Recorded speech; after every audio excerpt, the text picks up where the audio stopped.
महाकुंभ के इस भव्य विहंगम आयोजन में जहां सनातन और एआई दोनों ही एक दूसरे के पूरक बने हैं, राम मंदिर के साथ बना अयोध्या का यह आधुनिकतम सुविधाओं से युक्त एयरपोर्ट, नया नवेला रेलवे स्टेशन और विकास की रोशनी में चमकता पूरा अयोध्या शहर, अव्यवस्थित काशी की जगह दिव्यता और आधुनिकता से युक्त बाबा विश्वनाथ की नगरी, ये नए भारत के वो दृश्य हैं जिसकी कल्पना 10 साल पहले तक कोई भी नहीं कर सकता था।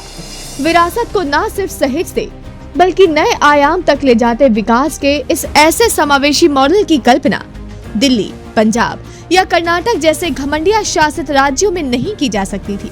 ऐसा व्यापक और नवीन दृष्टिकोण तो सिर्फ उस पक्ष से की जा सकती है जिनमें अपनी विरासत पर गर्व हो, संस्कृति से प्रेम हो, सनातन के लिए सर्वस्व न्यौछावर का भाव और विरासत से जुड़े अर्थव्यवस्था का ज्ञान हो।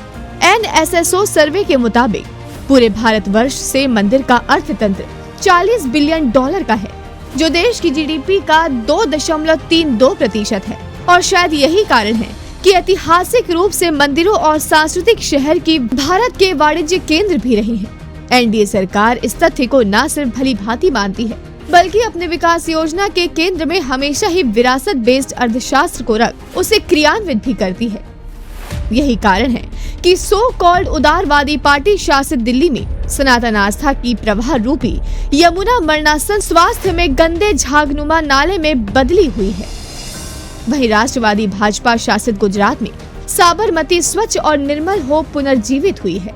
एक और कर्नाटक है जहां हमारे आराध्य गणेश जी को भी पुलिस गिरफ्तार कर लेती है। वहीं मध्य प्रदेश में महाकाल ही राजा है और सेवक सरकार महाकाल सर्किट और महाकाल कॉरिडोर का भेंट अपने महादेव को अर्पित करती है।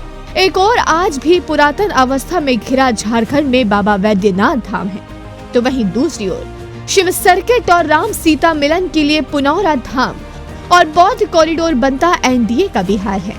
NDA सरकार विकास और विरासत को साथ लेकर नए भारत का निर्माण कर रही है, क्योंकि NDA गठबंधन न सिर्फ भारत की संस्कृति, सभ्यता और इससे जुड़े अर्थशास्त्र को जानती है, तो वहीं घमंडिया ओछी सोच से घिरी है। क्या आप पुनः जन्म में बिलीव करते हो? कहता है मैं तो नहीं करता। तो फिर मैंने कहा अगर आप पुनः जन्म में बिलीव नहीं करते हो तो फिर आप राम में कैसे बिलीव कर सकते हो? और ऐसा हो भी क्यों ना, जिसके सरदार को राम में ही विश्वास नहीं, वो देश की विरासत को क्या खाक ही समझेंगे।